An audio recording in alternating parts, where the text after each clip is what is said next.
Halo semuanya. Nah, hari ini kita akan membahas tentang kesetimbangan kimia. Nah, reaksi kimia ini terbagi menjadi dua. Yang pertama yaitu reaksi reversibel atau reaksi dua arah, dan juga reaksi irreversibel atau reaksi satu arah. Jadi, reaksi reversibel yaitu reaksi yang hasil reaksinya ini dapat membentuk reaksi kembali. Contoh dari reaksi ini yaitu proses pembuatan amonia dalam bidang industri, peredaran oksigen dalam tubuh, dan juga pengaturan pH dalam plasma darah. Sedangkan reaksi irreversibel yaitu reaksi yang hasil reaksinya ini tidak dapat membentuk reaksi kembali.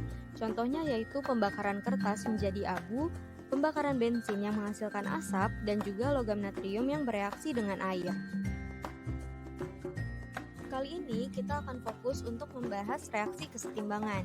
Nah, reaksi kesetimbangan ini merupakan reaksi reversibel di mana zat-zat hasil reaksinya dapat bereaksi kembali untuk membentuk zat-zat reaksi.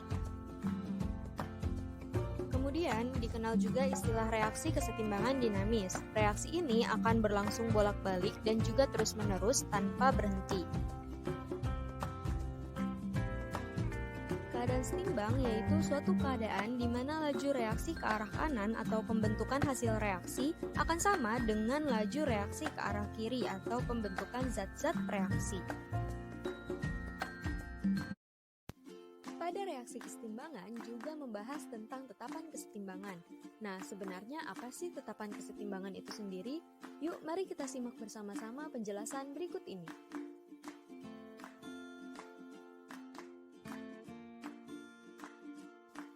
Yang pertama yaitu tetapan kesetimbangan konsentrasi atau KC. Nah, tetapan ini merupakan perbandingan hasil kali konsentrasi produk yang dipangkatkan koefisiennya terhadap hasil kali konsentrasi reaktan yang dipangkatkan koefisiennya. Biasanya dituliskan dengan KC sama dengan konsentrasi produk pangkat koefisien dibagi dengan konsentrasi reaktan pangkat koefisien. Tetapan kesetimbangan konsentrasi terbagi menjadi dua, yaitu kesetimbangan homogen dan juga kesetimbangan heterogen.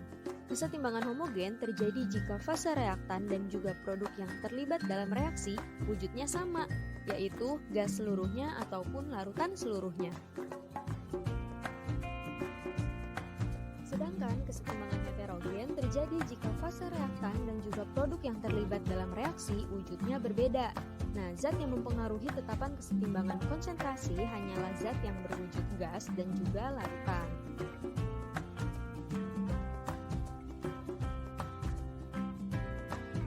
Yuk kita bahas contoh soalnya. Nah, dari soal ini dapat diketahui masing-masing reaktan memiliki mol awal yaitu 1 mol. Produk yang dihasilkan memiliki mol masing-masing yaitu 0,6 mol. Reaksi ini berlangsung di dalam wadah tertutup bervolume 1 liter. Nah, yang ditanyakan yaitu nilai tetapan kesetimbangan dari reaksi ini. Hal pertama yang harus kita lakukan untuk menyelesaikan soal ini yaitu dengan mencari mol dari masing-masing zat saat reaksi ini dalam keadaan setimbang. Mol reaktan pada keadaan awal sudah diketahui yaitu 1 mol. Kemudian mol produk pada keadaan setimbang juga sudah diketahui yaitu 0,6 mol. Dari sini kita dapat menyimpulkan bahwa pada saat bereaksi, jumlah mol yang digunakan yaitu 0,6 mol karena tidak ada perbedaan koefisien antara produk dan juga reaktannya. Sehingga kita akan menemukan mol dari reaktan pada keadaan setimbang yaitu 0,4 mol. Setelah menemukan mol pada saat keadaan setimbang, langkah selanjutnya yaitu mencari konsentrasi setiap zat dalam reaksi dengan rumus konsentrasi sama dengan mol dibagi volume larutan dalam satuan liter. Nah, di soal volumenya yaitu 1 liter sehingga nantinya jumlah konsentrasi akan sama dengan jumlah molnya.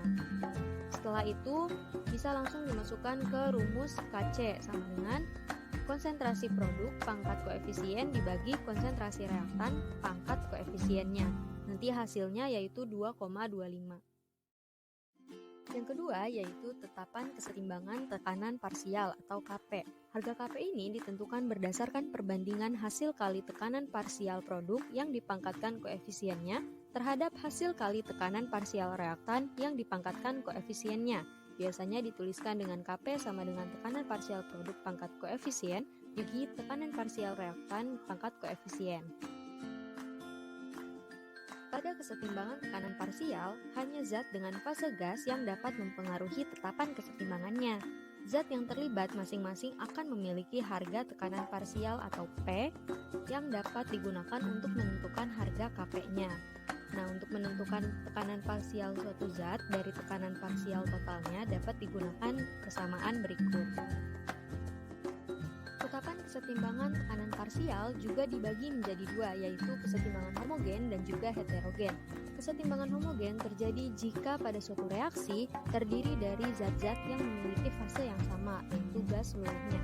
Sedangkan kesetimbangan heterogen yaitu terjadi ketika pada suatu reaksi memiliki zat-zat dengan fase yang berbeda-beda.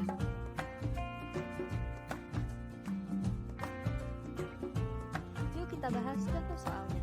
Nah, dari soal ini kita dapat mengetahui bahwa tekanan di dalam ruang tertutup itu adalah 10 atm, kemudian mol masing-masing zat dalam keadaan seimbang itu 0,3 mol gas sulfur dioksida, 0,1 mol gas sulfur trioksida, dan 0,1 mol gas oksigen dengan reaksi yang ada di soal.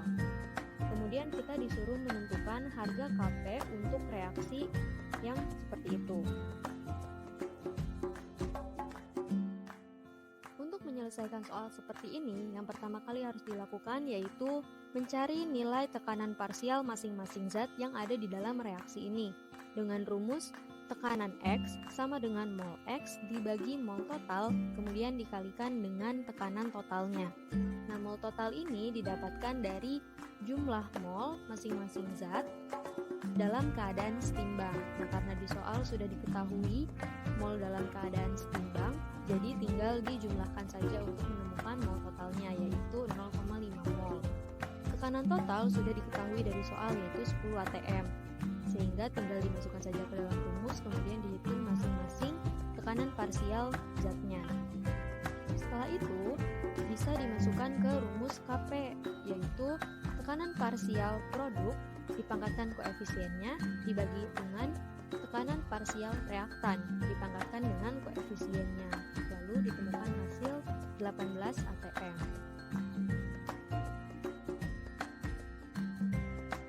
Semoga bermanfaat ya, sampai jumpa di pertemuan selanjutnya.